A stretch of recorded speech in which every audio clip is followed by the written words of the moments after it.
नमस्कार। रेडियो रिमझिम से प्रस्तुत है स्थानीय हालचाल। पहले मुख्य हालचाल। अंकुर राय बने जिला परिषद के नए अध्यक्ष। लोकसभा में फिर उठा सवेया हवाई अड्डा का मुद्दा। गन्ना किसानों को मिलेगा निजी नलकूप योजना का लाभ। अवैध हथियार और कारतूस के साथ 2 आरोपियों को पुलिस ने पकड़ा। साधु को बांग्लादेशी बताकर सोशल मीडिया पर फैलाया जा रहा था अफवाह। स्थानीय हालचाल के इस अंक के साथ मैं निकेत मिश्र। अब हालचाल विस्तार से। आज जिला पदाधिकारी पवन कुमार सिन्हा की उपस्थिति में जिला परिषद के अध्यक्ष पद का चुनाव शांतिपूर्ण एवं पारदर्शी तरीके से संपन्न हुआ। इस दौरान कुल मतों की गणना भी कर ली गई, जिसमें अमित राय उर्फ अंकुर राय को 19 वोट प्राप्त हुए, जबकि इनकी प्रतिद्वंदी दीपिका सिंह को मात्र 12 वोट मिले। इस प्रकार अमित राय यानी अंकुर राय ने 7 मतों से जीत दर्ज की, जिसके बाद जिला परिषद अध्यक्ष के पद पर वे निर्वाचित घोषित हो गए। चुनाव परिणाम की घोषणा के पश्चात जिला पदाधिकारी पवन कुमार सिन्हा के द्वारा नवनिर्वाचित जिला परिषद अध्यक्ष सहित उपस्थित सदस्यों को नशा मुक्ति की शपथ दिलाई गई। उन्होंने नशा मुक्त समाज के निर्माण की दिशा में सभी से सक्रिय भूमिका निभाने का भी आह्वान किया। इस अवसर पर रोहित कुमार अपर समाहर्ता लोक शिकायत निवारण पदाधिकारी सहित तमाम विभागों के वरिष्ठ पदाधिकारी उपस्थित रहे। जीत दर्ज होने के बाद अंकुर राय ने तमाम सदस्यों का आभार व्यक्त करते हुए कहा कि इस जीत का श्रेय जिला परिषद के सभी सदस्यों को जाता है। सभी के सहयोग और आशीर्वाद से वे जीत हासिल किए हैं। अब आगे वे जिला परिषद के क्षेत्र में विकास की गति को तेज करने की दिशा में काम करेंगे। बताते चले कि अंकुर राय पहले जिला परिषद के उपाध्यक्ष के पद पर सेवा दे रहे थे और निवर्तमान अध्यक्ष सुभाष सिंह के विधायक में जीत दर्ज करने के बाद यह सीट खाली हो गया था और इसके बाद यहाँ पुनः चुनाव हुआ, जिसमें अब अंकुर राय को अध्यक्ष चुन लिया गया। इसके बाद सभी समर्थकों ने अंकुर राय को पुष्पमाला पहनाकर उनका अभिनंदन किया। क्षेत्रीय विकास परिषदों जिसमें सिधवलिया, हरखुआ और सासामुसा के अंतर्गत गन्ना किसानों के सिंचाई हेतु निजी नलकूप योजना का संचालन जिला गन्ना किसानों के लिए एक सुनहरा अवसर है। इच्छुक किसान सरकार के वेबसाइट पर जाकर आवेदन कर सकते हैं। इस योजना के अंतर्गत कम शैलों एवं मध्यम गहराई के न्यूनतम 15 मीटर और अधिकतम 70 मीटर तक के निजी नलकूपों एवं मोटर पंप का प्रावधान है। वैसे प्रगतिशील एवं इच्छुक गन्ना कृषक जिनके पास कम से कम 0.40 एकड़ यानी 40 डिसमिल का भूखंड हो, वे इस योजना के पात्र होंगे। लघु और सीमांत कृषकों को प्राथमिकता दी जाएगी। अनुदान की दर सामान्य वर्ग के लिए 50% है, पिछड़ा अति पिछड़ा वर्ग के लिए 70% है और अनुसूचित जाति जनजाति के लिए लागत का 80% या अधिकतम अधिसीमा के अधीन अनुदान देय होगा। यह आवेदन पहले आओ पहले पाओ के आधार पर स्वीकृत किया जाएगा।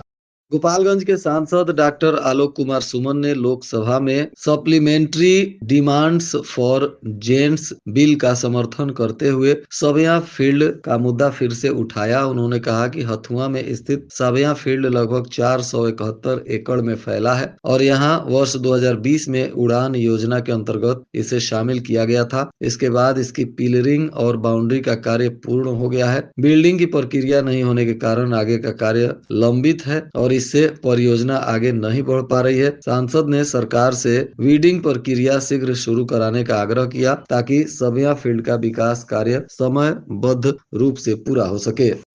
धन्यवाद सभापति महोदय, मैं आपका आभार व्यक्त करता हूं कि आपने मुझे the supplementary demand for grants first batch for 2025-26 पर अपनी बात रखने का मौका दिया। महोदय, हमारे संसदीय क्षेत्र में हथुआ में सवेया एयरफील्ड है जो 471 एकड़ में फैला हुआ है। उसकी उड़ान योजना में 2020 में शामिल हो चुकी है और उसकी पिलरिंग एंड बाउंड्री हो चुकी है। बिडिंग की प्रक्रिया नहीं हो पा रही है। अतः महोदय, मेरा निवेदन है कि बिडिंग की प्रक्रिया शुरू कर इसको जल्द से जल्द चालू करने की कृपा की जाए। महोदय, मैं अपनी बात रखते हुए अनुरोध करूंगा कि राज्यों में वेतन एवं पेंशन पर हो रहे खर्च के लिए भी जरूरत पड़ने पर सहायता प्रदान किया जाए, ताकि विकास संबंधी जरूरतों के लिए अधिक रकम खर्च हो सके। राज्यों के बीच बढ़ती राजकोषीय असमानता को भी कम किया जा सके। सबसे अधिक पूंजीगत व्यय करने वाले सड़क एवं रेलवे मंत्रालयों में वित्त वर्ष 2025-26 के अप्रैल से अगस्त के दौरान बजट आवंटन के अनुपात में अधिक व्यय हुए हैं महोदय। पिछले साल की तुलना में पूंजीगत व्यय में वृद्धि एवं राजस्व में आई कमी के कारण राजकोषीय घाटे में बढ़ोतरी हुई है। सरकार को वित्त वर्ष 2025-26 के लिए 4.4% के राजकोषीय घाटे के लक्ष्य को प्राप्त करने के लिए भरोसा है महोदय। कटिया थाना की पुलिस ने गुप्त सूचना के आधार पर एक काले रंग के बजाज पल्सर मोटरसाइकिल को पकड़ा। बताया जा रहा है कि इस मोटरसाइकिल पर 3 लोग सवार थे। इनकी जब जांच पड़ताल की गई तो पता चला कि इनके पास से अवैध हथियार और कारतूस बरामद हुआ। पुलिस ने यह कार्रवाई पंचदेवरी पुलिस पिकेट के सहयोग से भलुही भागी पट्टी रोड पर की, जहां उत्तर प्रदेश की तरफ से आ रहे इन आरोपियों को गिरफ्तार किया गया।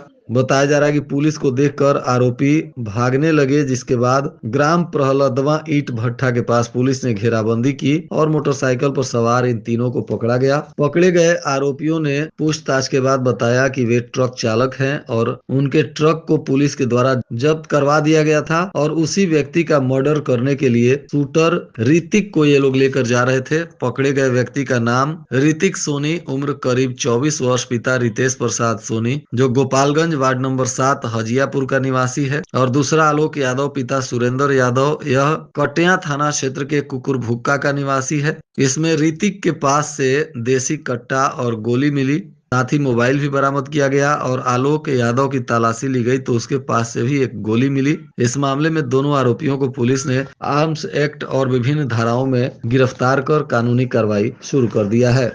सोशल मीडिया पर 2 साधु को पकड़कर लोग बांग्लादेशी बताते हुए वीडियो वायरल कर दिए। वीडियो की जानकारी के बाद कुचायकोट पुलिस ने मामले का संज्ञान लिया। वीडियो के सत्यापन के लिए थाना अध्यक्ष ने जांच पड़ताल की तो पकड़ा गया व्यक्ति एक साधु के रूप में पाया गया। बताया जा रहा है कि उसके पास से किसी भी प्रकार का कोई आपत्तिजनक सामान नहीं मिला। वह भीख मांगने वाला साधु था। साधु का आधार कार्ड भी सत्यापित किया गया। यह उत्तर प्रदेश के बहराइच जिले का निवासी है। वायरल वीडियो में इसे झूठ और भ्रामक बताते हुए बांग्लादेशी साधु बताया जा रहा था। यदि इस मामले में पुलिस ने संज्ञान लेने के बाद जनता से निवेदन किया कि किसी भी अफवाह पर ध्यान न दें। यदि किसी को भी इस तरह का कोई पोस्ट या वीडियो मिले तो शेयर ना करें। तुरंत गोपालगंज पुलिस या नजदीकी थाना को सूचित करें। अफवाह फैलाने वालों पर कार्रवाई होगी। पुलिस अधीक्षक अवधेश दीक्षित के निर्देश पर लगातार पुलिस अलग अलग जिले के क्षेत्रों में स्कूली बच्चों की विशेष सुरक्षा को लेकर स्कूलों के आसपास नियमित रूप से पेट्रोलिंग कर रही है, ताकि बच्चे और बच्चियों को किसी तरह की कोई परेशानी ना हो सके। भारतीय कृषि अनुसंधान परिषद के पूर्वी अनुसंधान परिसर पटना के तरफ से 5 दिवसीय प्रशिक्षण कार्यक्रम बदलते जलवायु परिदृश्य में मोटे अनाज की खेती का शुभारंभ हुआ। यह प्रशिक्षण आत्मा किशनगंज के द्वारा प्रायोजित है, जिसमें किशनगंज जिले के विभिन्न प्रखंडों से 15 किसान भाग ले रहे हैं। उद्घाटन सत्र में किसानों को संबोधित करते हुए संस्थान के निदेशक डॉक्टर अनूप दास ने कहा कि मोटे अनाज यानी कदन्न कम पानी और सीमित संसाधनों में उगाई जाने वाली फसलें हैं, जो प्रति बूंद अधिक उत्पादन के सिद्धांत को साकार करती हैं। उन्होंने बताया कि कदन्न फसलों को अपनाने से फसल विविधीकरण को बढ़ावा मिलता है, उत्पादन लागत घटती है तथा किसानों की आय में वृद्धि होती है। गोपालगंज में अंबेडकर भवन में मकर संक्रांति के अवसर पर महाभारत के एक विशेष प्रसंग पर आधारित डिजिटल नाटक भीष्म एक विवश योद्धा की प्रस्तुति को लेकर कलाकार जुट गए हैं। इसको लेकर बिहार सिनेमा एवं सांस्कृतिक समिति के कलाकार दिन रात तैयारियों में जुटे हुए हैं। पुलिस उपाधीक्षक साइबर अवंतिका दिलीप कुमार ने रविवार की देर रात बैकुंठपुर और सिधवलिया थाना का औचक निरीक्षण किया। इस दौरान मोहम्मदपुर थाने की भी जांच पड़ताल की गई। साथ ही ओडी ड्यूटी को भी चेक किया गया और पुलिस पदाधिकारियों को आवश्यक निर्देश भी दिए गए।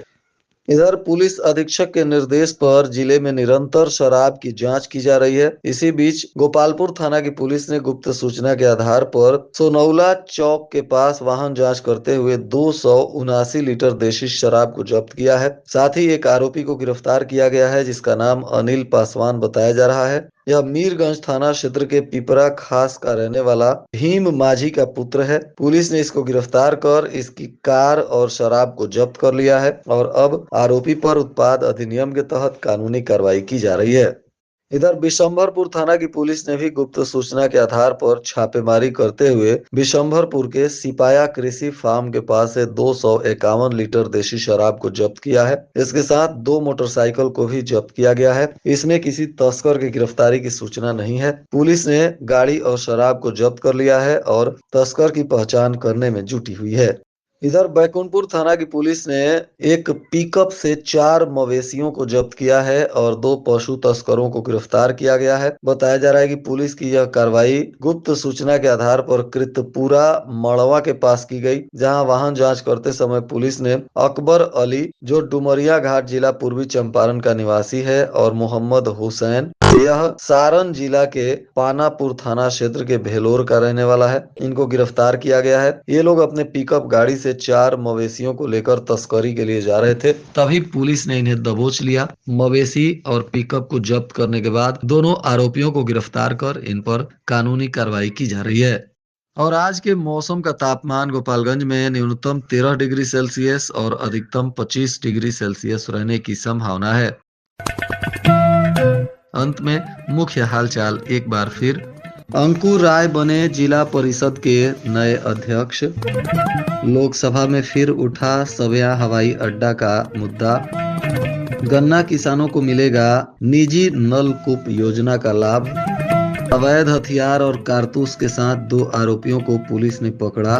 साधु को बांग्लादेशी बताकर सोशल मीडिया पर फैलाया जा रहा था अफवाह। इसके साथ ही रेडियो रिमझिम से प्रसारित स्थानीय हालचाल का यह अंक समाप्त हुआ। नमस्कार।